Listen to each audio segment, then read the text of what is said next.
How do you actually feel? Do you feel like your dream is becoming a reality? Because like you're getting to open up for Guns N' Roses. That must be like moments like that really make all the hard work worth it, you know. And opening up for Guns N' Roses, going on tour with Motorhead, going on tour with, you know, we just finished a tour in America with Clutch, playing with the Rolling Stones, meeting like people I had their photos on my walls when I was a kid.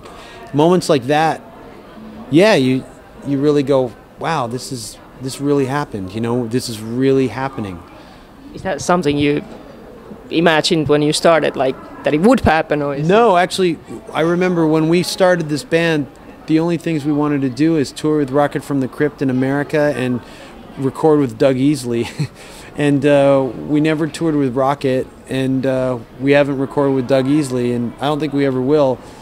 So your goals change, you know, and a place like Japan, to play it just seemed so far away and like another world, and we did that 6 years ago.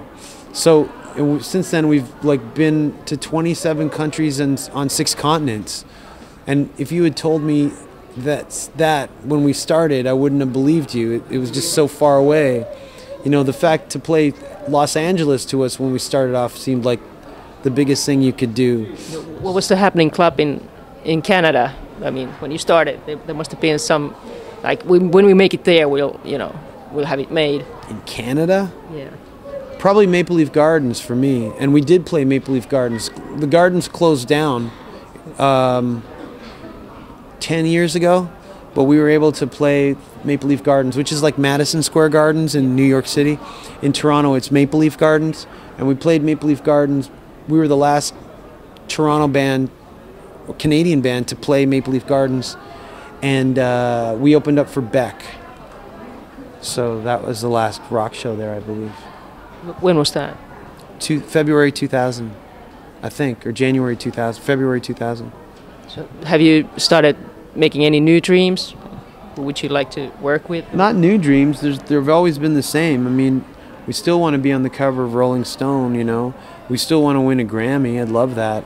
I still want to tour or play a show with Kiss. Never did that before. AC/DC, you know, or Metallica. Never done those things yet. Running out of time with AC/DC.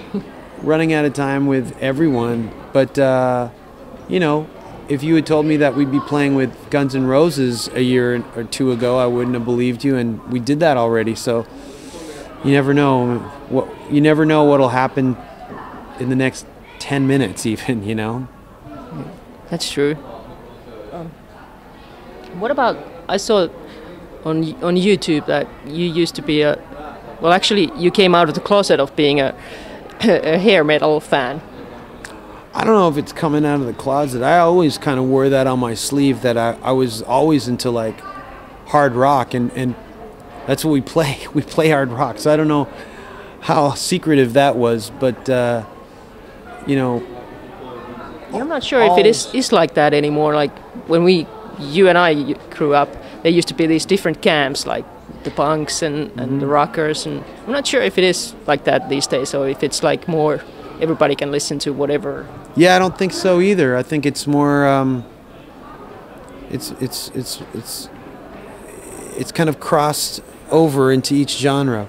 Growing up, there was like punk rockers didn't even associate with metalheads, but then when I kind of was a teenager, they started to crossbreed. So I actually grew up during the time of crossover music, where metal bands were into punk rock bands, and punk rock bands started to incorporate a more metallic edge, and then you got bands like DRI getting more metallic, and bands like SOD forming, and everything in between, you know, like COC and you know, Agnostic Front putting out kind of more of a metallic album and stuff like that. So there's all kinds of crossbreeding when I was growing up. So even today, I think it's great. I don't know if the new generation of fans are aware of all that, but it's okay. It's all good. It sounds great. You know, there's new music being made that sounds amazing.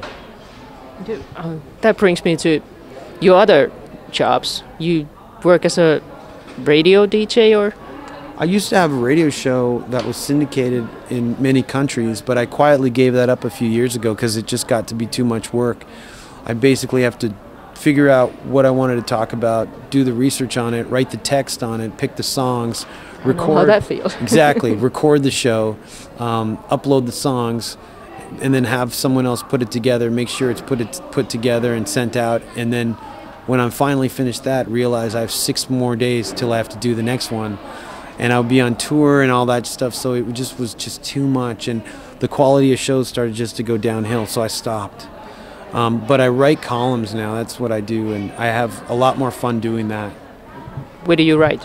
I write for Rock Zone in Spain, Rockstar Magazine in Switzerland, Rock Hard in Germany, Guitar for the Practicing Musician in Germany, and Close Up Magazine in Sweden. So do they get translated, or are they in English? Yeah, most of them get translated, into German or Swedish. The Swiss one is printed as is in English. And the Rock Zone one, I think, gets translated into Spanish. I have a few scans from the actual mags, but I can't remember if it was in the English text that I wrote or if it was translated or not. So do you